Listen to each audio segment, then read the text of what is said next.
বুধবার 7 মে দুপুর থেকে সামাজিক যোগাযোগ মাধ্যমে ছড়িয়ে পড়ে গায়িকা ও ইনফ্লুয়েন্সার বর্ষা চৌধুরীর মৃত্যুর খবর।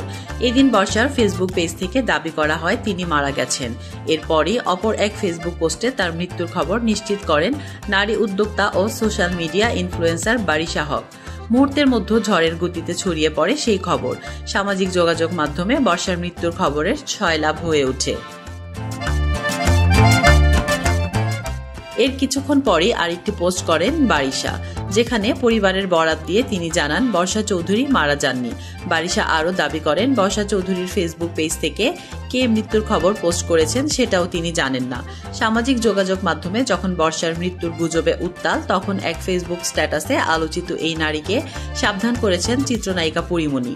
তিনি লিখেছেন, রাখাল আর বাঘের গল্পের মতো না হোক কোনোদিন। মৃত্যু নিয়ে এমন সব মজা আর নিয়েন না, বা কাউকে নেওয়ার সুযোগও দিয়েন না। ডিয়ার বর্ষা চৌধুরী, যেদিন সত্যি আপনি চলে যাবেন সেদিন আপনার জন্য শোক প্রকাশের জায়গাটা রাখেন অন্তত। জীবন সুন্দর হোক। প্রসঙ্গত, বছর দুয়েক আগে দ্বিতীয় স্বামী ব্যান্ড শিল্পী রুমি রহমানের মৃত্যুর পর ভেঙে পড়েন বর্ষা চৌধুরী। এর মধ্যে এক সন্তানের বয়স যখন সবে 1.5 মাস। অন্যদিকে বর্ষার সঙ্গে রুমিও দ্বিতীয় সংসার এটি। দ্বিতীয় স্বামীকে হারানোর পর থেকে সামাজিক যোগাযোগ মাধ্যমে প্রায়ই রুমিকে নিয়ে আবেগঘন পোস্ট ও ভিডিও পোস্ট করে আসছিলেন বর্ষা। কিন্তু হঠাৎই সবাইকে চমকে দিয়ে চলতি বছরের 16 মার্চ তৃতীয় বিয়ের পিঁড়িতে বসেন তিনি। পাত্র ঢাকাই সিনেমার পরিচিত মুখ রাসেল মিয়া।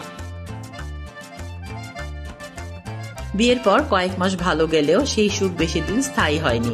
গত মাসে 65 লাখ টাকা যৌতুকের দাবিতে মারধর করার অভিযোগে রাসেল মিয়ার বিরুদ্ধে সবুজবাগ থানায় মামলা করেন বর্ষা।